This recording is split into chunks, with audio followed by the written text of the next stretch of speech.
What's up friends, Dan Vega here, and today we're going to talk about using JDBC Template in your Spring Boot application. So I wanted to put this together because a lot of the tutorials that I see out there are using Spring Data JPA as a way to get data, store data, whatever.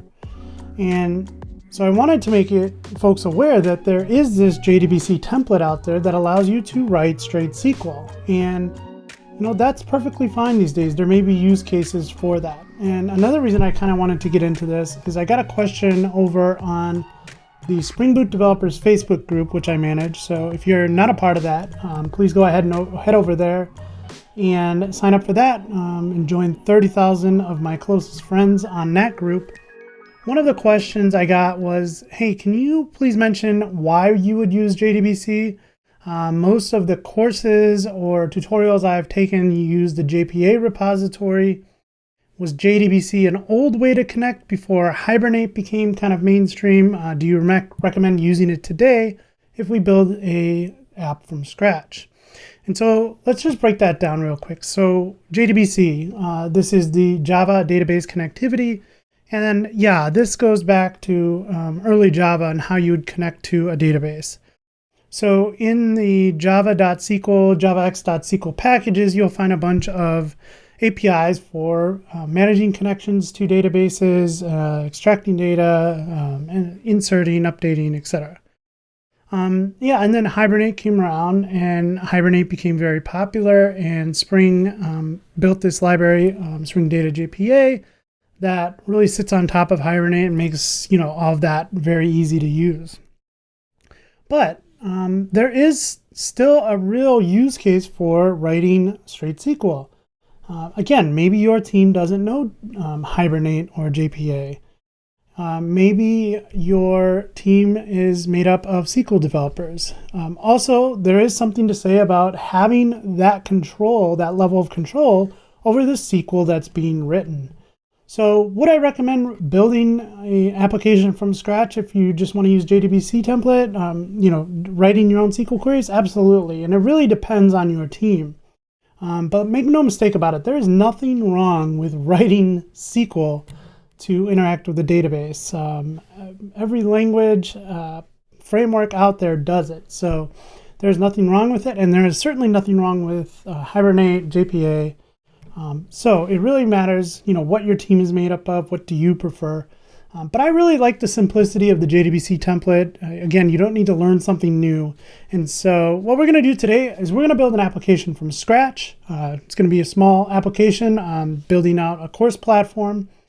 But what I want to do is kind of walk you through my steps, and we'll take a look at the JDBC template and how it really makes interacting with databases really easy. So with that, let's go ahead and jump on in. Here over on my screen, I am at github.com/danvega/hello-jdbc.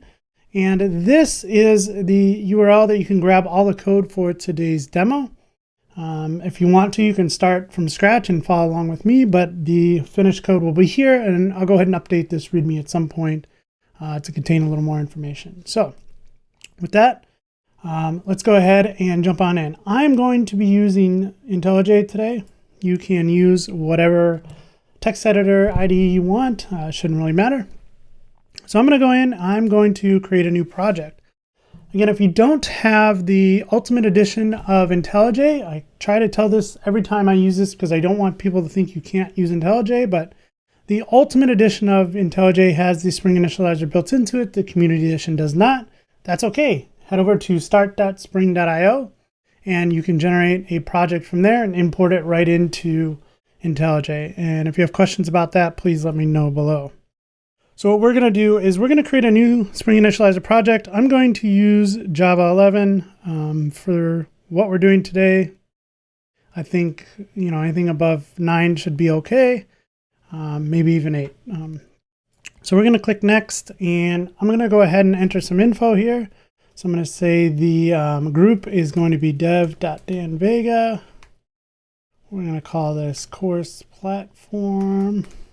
This is Maven, Java, jar 11, demo of JDBC template. And I want my main package to actually just be this. So I'm going to click next. And so for developer tools, I'm going to choose Spring Boot Dev Tools. As far as web goes, I'm going to use Spring Web. And then down at SQL, we have all these options. So what we want to choose is Spring Data JDBC. So again, persist data in SQL stores with plain JDBC using Spring Data. So we want to use that. And the database that I'm going to use today is just the H2 in-memory database. This will work with any of the databases listed here. So that is all we need. We're going to click next. Where are we going to store this? Boot course platform, that works. And I'm going to go ahead and click finish and load this up in IntelliJ. All right, so we've created our project. The next thing we want to do is, I like to usually start from the inside out. What am I actually building today? So I'm building a course platform with some basic properties of a course. So we're going to be modeled around the domain of a course that's going to contain things like a course ID and a title and a description and a link. And so what I'm going to do is I'm going to actually start with the model. So what I want to do is head over here and go into source.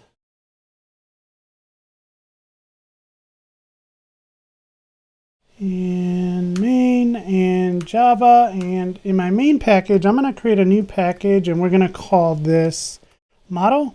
And inside of model, I'm going to create a new Java class and we're going to call this course. So let's go ahead and get rid of Maven. We don't need you. And so first thing I'm going to do is create a few properties. We're going to start with private int course ID. We're going to have a title. We're going to have a description.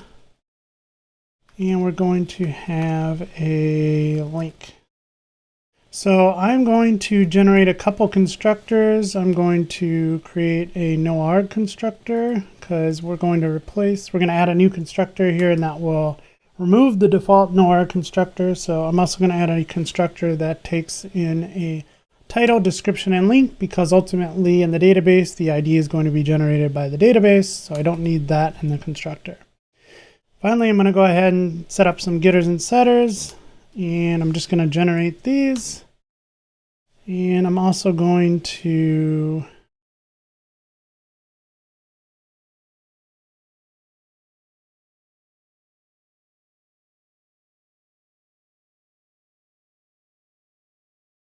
generate a toString. Okay, now that I've got my course set up, I'm going to head over and start to work on the database. So I have what I want as to be represented in the database as an object, which is a course. So those properties, so course ID, title, description, and link, those are going to go into a table called course, and those will be the different columns in our course table. So what I want to do is I want to head over to application.properties, and I'm going to set up a data source name. So I'm going to say data source.name, and we're going to set that up as course platform. I'm also going to set up data source generate unique name is equal to false. I'll talk about that. I'll link to another video where I cover this at some point. But real quick, if you don't set this, it will generate like a unique JDBC URL, and you'll see it in the console. So if you don't set this, you'll see that it'll basically change every time. So when you go to your H2 console and you want to kind of view your tables, you won't be able to, because that's changed every time. We want that to be false because we want the JDBC URL that we connect to be the same every time. And so finally, because of that, I also want the H2 console enabled. So I'm going to go ahead and set that to true. So that's all we need as far as properties go. What we need now is some data. So we need a schema and we need a data. So I'm going to set a schema.sql here. And again, this is by convention. When you're using something like Spring Data, it's going to look for a schema.sql and a data.sql. And what this will allow you to do is when the application starts up, it's going to go ahead and run this schema.sql. So it's going to create our table for us. And we're using an H2 in-memory database, so it's basically going to be dropped every time and recreated. For the purposes of this, that is completely fine. Obviously, if you wanted this to go into production, that wouldn't work for production because this data is going to basically be reset every time. So I'm going to copy and paste this in just so we don't get boring with this. This is just the schema to be able to create a new table called course, and each of those columns match up with what I have in that course object that we created before. So I'm going to save that. Now I'm going to come in here. I'm going to create a new file called data.sql. And we're going to copy in that as well.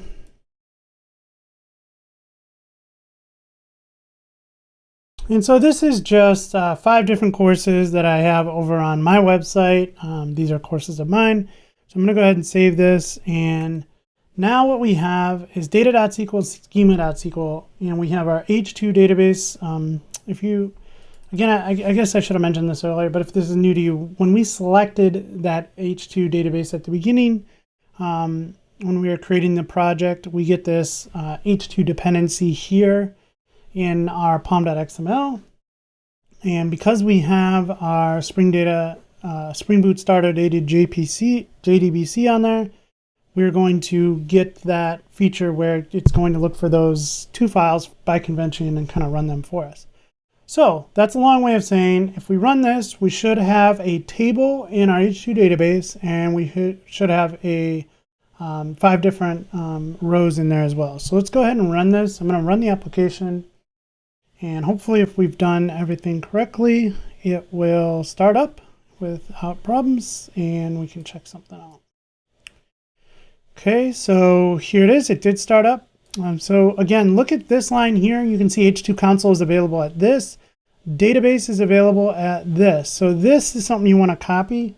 Again, if you didn't set that generate unique name to false, this is going to be different every time. So you would have to come in and copy this and head over to the H2 console and paste that in. So I'm going to go over here. I'm going to go localhost 8080 and H2 console. And now I can paste that in, and the username is going to be SA. There's going to be no password. We can test our connection. That was good. If I go over to courses and select run, all of our courses are in there. So far, so good. And I'm going to go ahead and minimize this. So we've got our course that models basically what's in our database. We have our database working, our different properties. We have our schema and our data loading up. Again, that no matter what we do to the database, every single time, that's going to go ahead and get refreshed. So the next thing we need to do is set up our DAO layer. So what I want to do is come in here into my main package. I'm going to create a new package called DAO. And the first thing I want to do is I want to define a contract, an interface, that any DAO that is going to be created for us here in our application needs to abide by.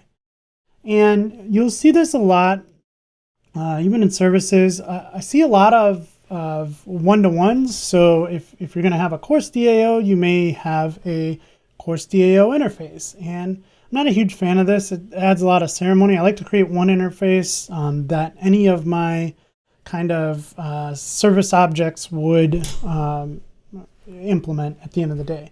In our case, we're creating a DAO that any JDBC class is going to implement. So we're going to say this is a DAO class. This is going to be an interface, and this can be of any type. So what we can do here now is we can define the list of methods that we want any of our DAOs to supply. So the first thing we'll do is say, hey, you're going to give me a list, and we'll call that method list. We'll also have create, which will take in and type and return nothing. I also want a get method that returns an optional of that type. So that will return an ID, or that will take in an ID. We're going to have an update method that returns nothing. That will take in a type and a ID. And finally, we will have a delete method that takes in an ID. So now, right away, when we're starting off, all we're going to do is create a Course JDBC DAO. But as this application expands, we may have other DAOs in the system. And what we're saying is any DAO that is going to be created in the system should fulfill this contract. You should be able to list, create, get, update, and delete, your basic CRUD functionality, right? So we're going to save that. We're going to come in here and we're going to create a new Java class, and we're going to call this Course JDBC DAO. Let's actually go to JDBC DAO. And this is going to implement our DAO, and it is going to take a type of course. So now when we're in here, we have to, because we are implementing that interface, we need to implement all the methods defined in that interface. And so what we're going to do is we're going to say implement those methods and just kind of stub all of these out for right now. Okay, so the first thing I want to do is I'm going to just add a logger in here. I have a quick live template that does this so that I can just get an instance of a logger. Next, I want a JDBC template, right? So this is what we are here to talk about, our JDBC template. And we'll call this JDBC template. And I'm going to explain this in just a second, but I want to create a constructor and go ahead and take that in as an argument. So what happens when Spring Data JDBC is on the class path, which it is because we saw that in the pom.xml, what's going to happen for us is Spring is going to create an instance of the JDBC template. So we don't need to new this up every time. We only need one instance of this. If we had 10 DAOs, we don't need to create 10 new instances of this. We're just going to create one. And the way that we're going to do this is Spring is going to inject it into our constructor here because we've declared that as an argument. Now, to make this work, we just got to tell Spring that, hey, this is a component.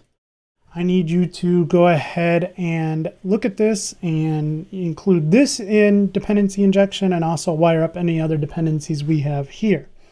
And so right away, you see this come in. And basically what this does is it creates a bean. If you're new to Spring World, Java World, fancy way of saying an object, it creates a bean of type JDBC template for us. And it uses the properties that we've set in our application.properties. And so now we have a new instance of JDBC template. So that's awesome. So not a lot to do. If you've ever done JDBC work in the past, you know that there's a lot of creating and managing connections. You have to make sure they're closed at the end. You have to create managed statements. There's a lot of lower level APIs that you have to work with. With the JDBC template, that's a kind of all managed for you, which I'm a huge fan of. All right, so the first thing that we're going to do is get a list of courses from the database. And to do this, first I need to set up the SQL that we're going to execute. And so this is going to be a string. We'll call it SQL, and we're going to select course ID, title, description, and link from course. So that is the SQL. And then what we're going to do is we're actually going to use a method called query on the JDBC template. So I'd advise you to again go into the JDBC template, take a look around at all the different methods that are available to you, because depending on the scenario, whether you want to do one thing or do a batch of things or get a list of things or get just a single thing, like there are a bunch of different methods for different scenarios. In this case, we're going to use the method query. And so we're going to use JDBC template.query. You see that first one takes a SQL statement to execute and then what's called a row mapper. So we're going to take a look at that now. So we're going to pass in our SQL, and then we need to take in a row mapper. So let's find this row mapper class. And if we look at row mapper, it's actually a functional interface, and it has a single method called mapRow, which takes in a result set and a row number. And so this is basically what's going to map a row to an object in our system. And before Java 8, you had to write your own class that implemented that row mapper and then implement that method. Today, because it is a functional interface, there's only a single method on that interface, we can use a lambda expression here. So what I want to do is go ahead and say that we're going to take in a results set and a row number, and that is going to do a few things. So what we want to do in here is create a new course. So we're going to say course is equal to new course. And so what we want to do is actually map a column from the result set into an instance variable in our course object. So the way that we do that is we're going to come in here and say course.set. And the first thing we need to do is set our course ID. And that is going to come from the result set. And on the result set, there are a bunch of get methods based on the type of data you're getting. So in this case, we're getting an int. So result set, oops, did I not? So rs.get int. And then, so we're getting the integer and we're going to pass it in a column name. So in the database, it's written as course underscore ID. Don't know why that's complaining.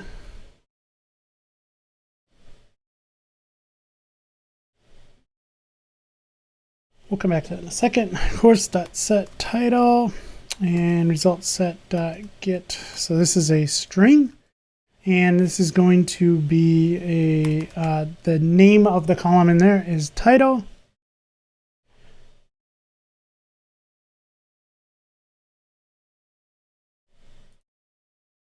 I think it might be complaining because we're actually not returning course yet. So let's return course, and okay, that's what was going on.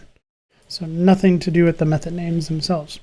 So next we got to set the description. And again, that is going to be a string. The column name is description. And finally, we need to set the link. And this is going to be a string, and the column name is just link. So again, this is a way for us to map every column name to our object. And this is going to work, but there is going to be a problem, and instead of going down the road and showing you the problem, I'm just going to kind of walk through it now.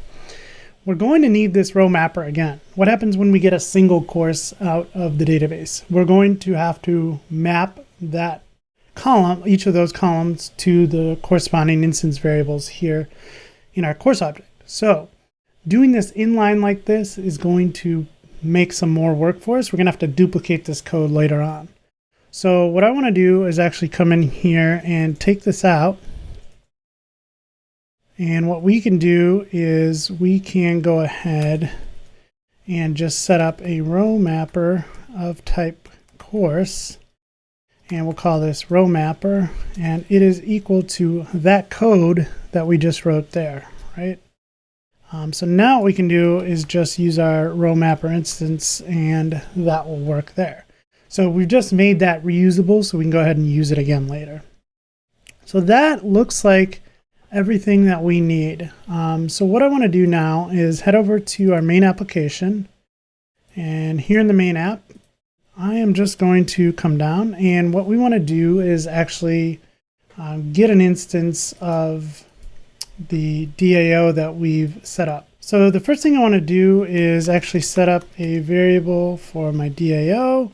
And this will be of type DAO course.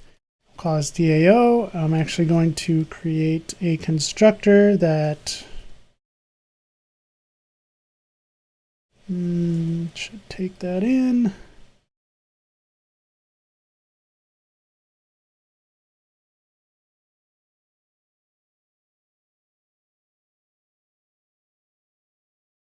And now that that gets injected for us, now we can go ahead and use that. So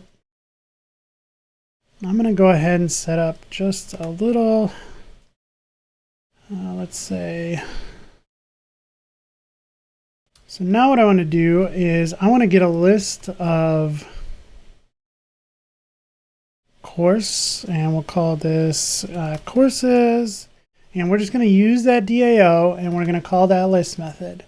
And so with that, we should be able to say courses.forEach. And we can just go ahead and use a method reference here and just say, I just want you to print each of those out. So it's basically going to loop over those, use the method reference, and call the toString on it and print it out. So let's go ahead and save that and run that. Stop and rerun, and hopefully, if we didn't screw anything up, it should print out 5 courses here in the console.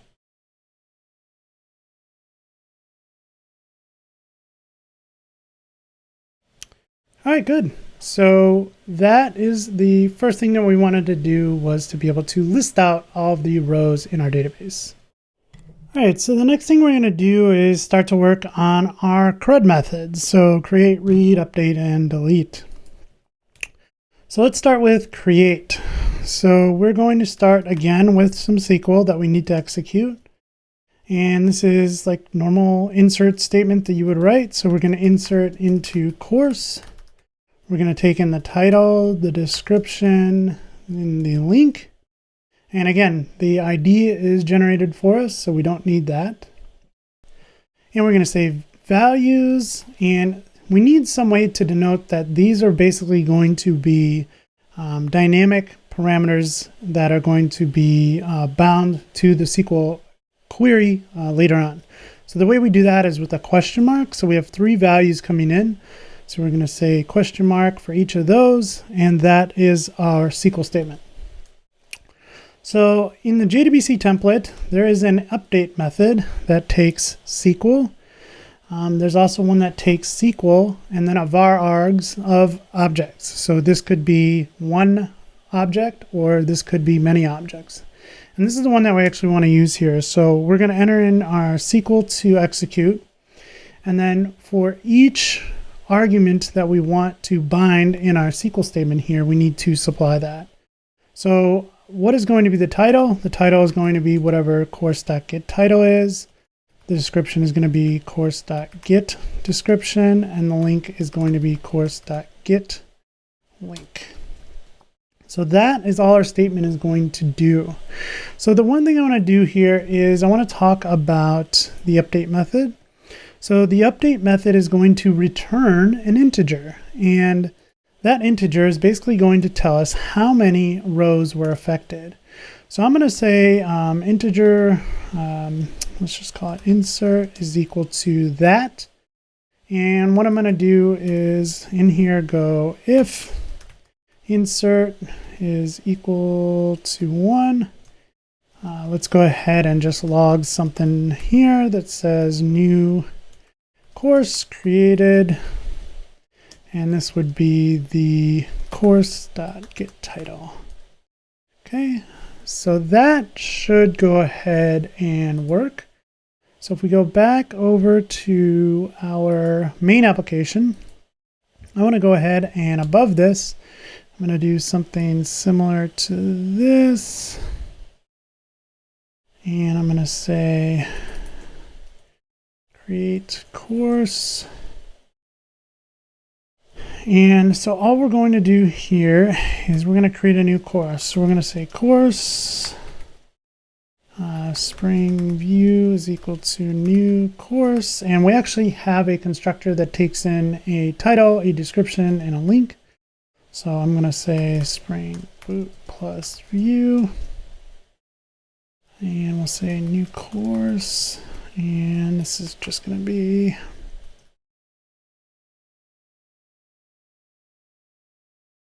okay. So there's our new course. So now what we got to do is call DAO.create, and we'll pass in our Spring View. And so let's go ahead and run this again. And what we're going to do is we should see in the console that we have a new course created, but we'll also hop over to the what was I looking for? The H2 console, and check that there. So we do see our create course. We see new course created, Spring Boot plus View. So let's head back over to here. We'll load up our H2 console again. Again, you're gonna have to log in again because every time it resets. And if we look at our course, we should now see that 6th one, which we created. So far, so good. All right, so the next method that we need to write is the get method. So this is when we want to get just a single course out of the database. And so what we want to do is the interface here defines an optional course return type. And that's because if we try to return a course that doesn't exist, say we enter the ID of 99, we don't want to return null, we want to return that optional with an empty without a course in there. So that'll give us the ability to not have to deal with exceptions and things of that nature. So that's exactly what optionals are used for. So let's start with the SQL. So we're going to say we want to select the course ID, title, description, if I could type, link from course where course ID is equal to, and this is where we're going to use that question mark as a parameter holder, and that's our SQL. So what I want to do is set our course equal to null, and now what we can do is go ahead and try something. So what we're going to try is we're going to set that course equal to the JDBC template, and we're going to use a different method this time. Last time we used a query which allowed us to return a list of results. Now what we want to do is return just a single result, right? So there's a method for that, query for object. So what we're going to do is there's a couple different overloaded methods for this, and one of which is, let's go ahead and pass the SQL in, and you can see there's another one in here. Oops. Let me see if I can bring that back up.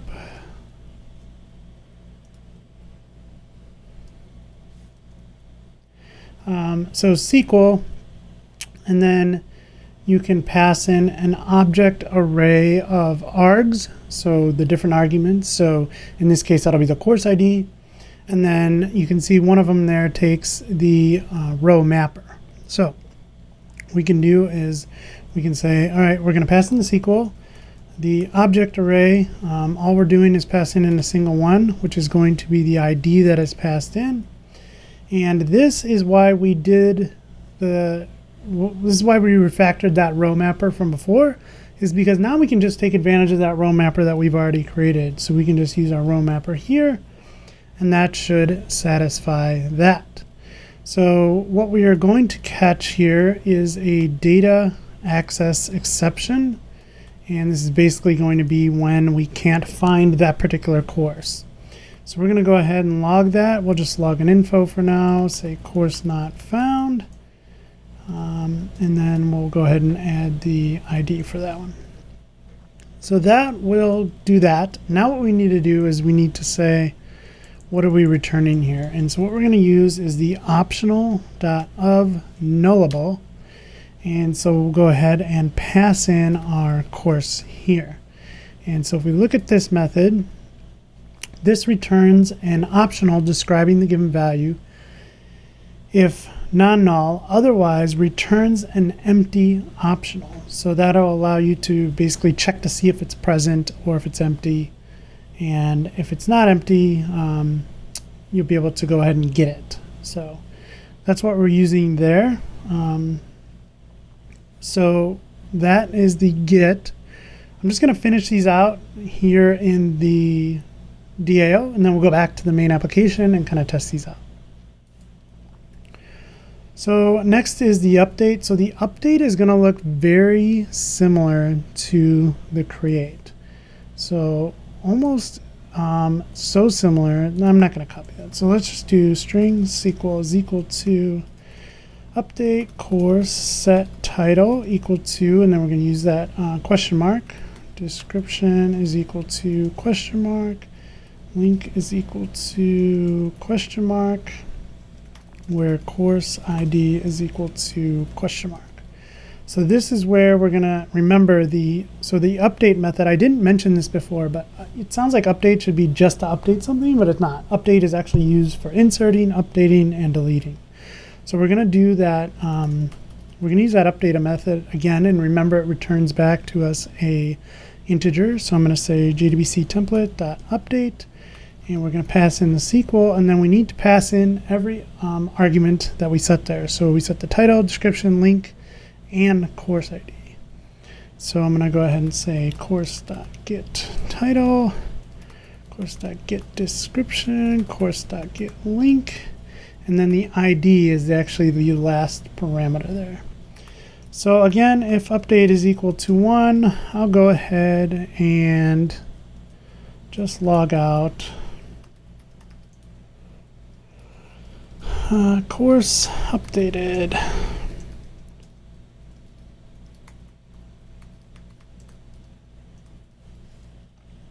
Okay, and then delete is going to look very similar, but I'm going to actually just write this in one line so we can look at this.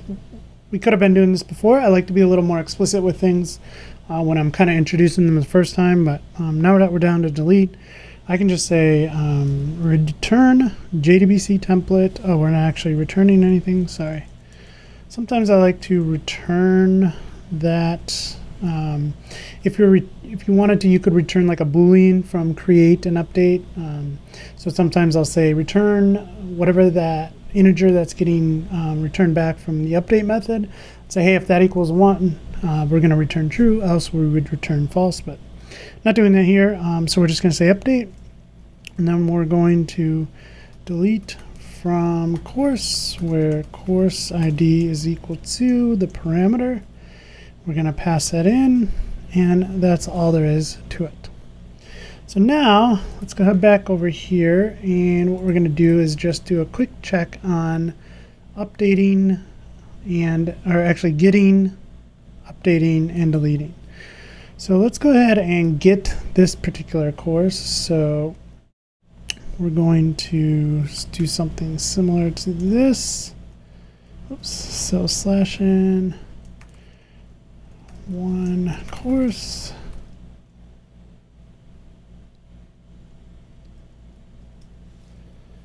And actually, let me just copy that. I hate when I have like crazy. Okay, so let's get a course. I think let's just course first one is equal to DAO.get, and we'll say the ID is 1. And so, okay, so this is actually, remember, we're not returning a course, we're returning an optional. So we can say create a local variable, and this is going to return an optional of a course. And then if we want to, we can actually get it by first one.get, and so that will return that. So that's checking. So we create one, we get one, we list all of them. Let's go ahead and update this one that we created up here in the create course. So this is Spring View. Let's just change the description. Learn to build View apps that talk to Spring Boot. Okay, and then what we can do is we can just say DAO.update. So the course is Spring View, and the ID we know is actually 6. That's the last one that we create. Because we start with 5 and then we enter, it basically just increments the ID so that we know that one will be 6. And then finally, I'm going to go ahead and delete one, let's say number 4. So let's go ahead and run this, and hopefully everything will work. So just to recap, we're creating a course, a new one, so it's going to be number 6. We're going to get that first course and print that out. We're going to update the 6th course description, and then we're going to delete number 4, and then we're going to print them all out. So we can see that number 4 was deleted in here. We can also see the description for number 6 was updated. And if we want to get one course, we can see that the first course we were able to get. So let's just head back over to here. Again, we know that what we're seeing in the console there is from the database, but I just like to show the H2 console so you can see the actual database results. So here we go. We have 5 of them because number 4 we actually deleted, and here's that description that got updated, and I think that is it. So that is all of the basic methods that you would write in a DAO. And we just tested it out here right in our normal main application class. But in a normal app, what we would do is we would create some REST endpoints that then took advantage of the DAO. So if you're interested in continuing on this journey, I'm going to take this example that we built here today, and we'll build out a full REST API that talks to this DAO. So if you're interested in that, please make sure you subscribe to the channel, and I will let you know when that drops. As always, if you found some value in this video today, friends, please go ahead and give me a thumbs up. That really helps with supporting me in this channel. And as always, friends, happy coding.